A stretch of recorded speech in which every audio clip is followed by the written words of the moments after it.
श्री सीतारामचंद्राभ्या नमः। विश्वामित्र की वापसी और नए कार्य का संकेत। श्रीमद् वाल्मीकि रामायण बालकांड सर्ग 46 श्लोक 1 से 12। सत्यम शिवम सुंदरम श्री राम। श्रीमद् वाल्मीकि रामायण। श्री सहित दिनकर बंस भूषण काम बहु छवि सोहई। नव अंबुधर बरगात अंबर पीत सुर मन मोहई। मुकुटांग दादी विचित्र भूषण अंग अंगन ही प्रति सजे। अंभोज नयन विशाल उर्भुज धन्य नर निरखंतीजे। जय श्री राम।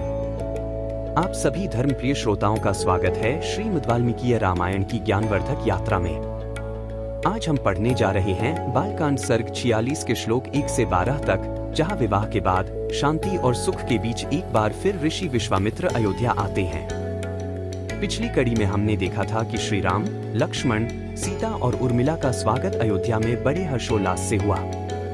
जनक और दशरथ ने मिलकर धर्म और संस्कृति की पराकाष्ठा को दर्शाया। आज के श्लोकों में वर्णन है कि ऋषि विश्वामित्र एक विशेष उद्देश्य से पुनः अयोध्या आते हैं।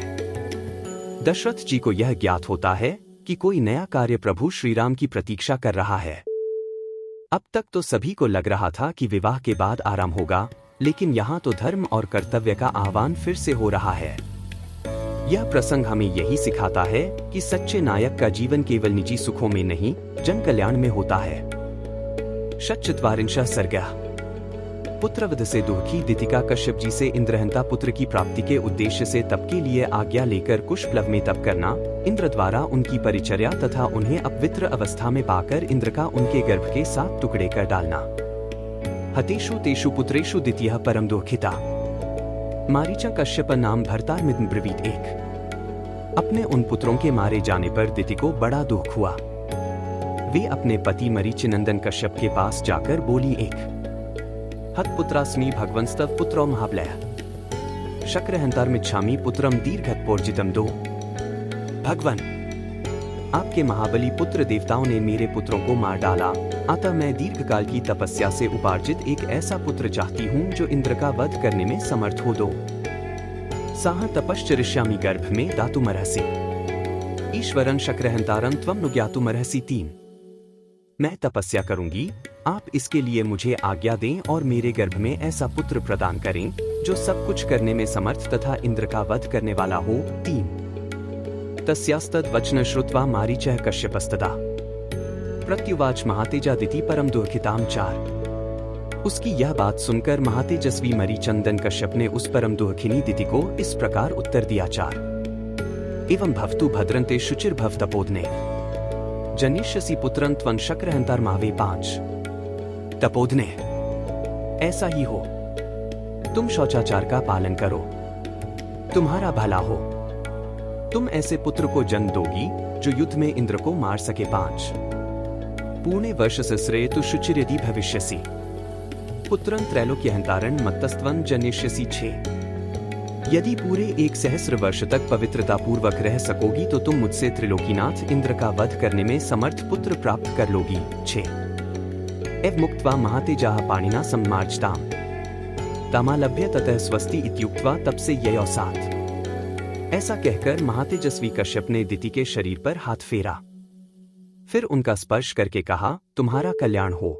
ऐसा कहकर वे तपस्या के लिए चले गए। 7 गते तस्मिन् नरश्रेष्ठ द्वितीयः परमहर्षिता कुशप्लवं समासाद्य तपस्तेपे सुदारुणम्। 8 नरश्रेष्ठ, उनके चले जाने पर दिति अत्यंत हर्ष और उत्साह में भरकर कुशप्लव नामक तपोवन में आईं और अत्यंत कठोर तपस्या करने लगी। 8 तपस्तस्या हि कुर्वत्या परिचर्या चकारहा सहस्राक्षो नरश्रेष्ठ पर्या गुण संपदा। 9 पुरुष प्रवर श्री राम।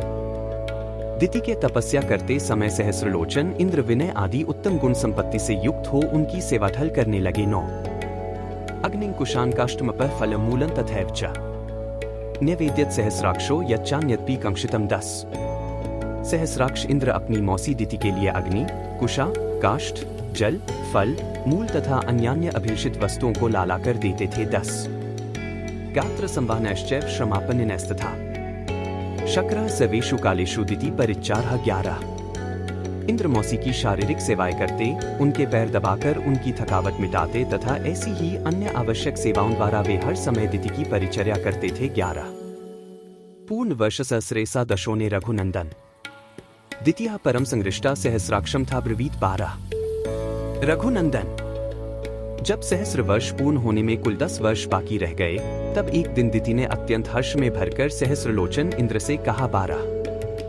कल हम जानेंगे बालकांड सर्ग 46 के श्लोक 13 से 23, जिसमें ऋषि विश्वामित्र अपनी योजना का पूरा विवरण बताते हैं और श्री राम को एक बार फिर से एक दिव्य कर्तव्य की ओर बुलाते हैं। क्या दशरथ जी अनुमति देंगे? क्या यह एक और चुनौती का आरंभ है?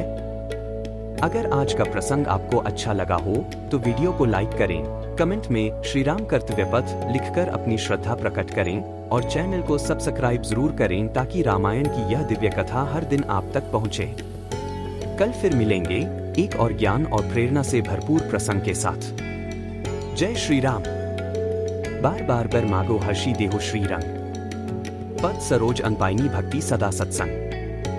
कथा विसर्जन होत है, सुनो वीर हनुमान, जो जन जंग से आए हैं सो तंभ कर ही बयान।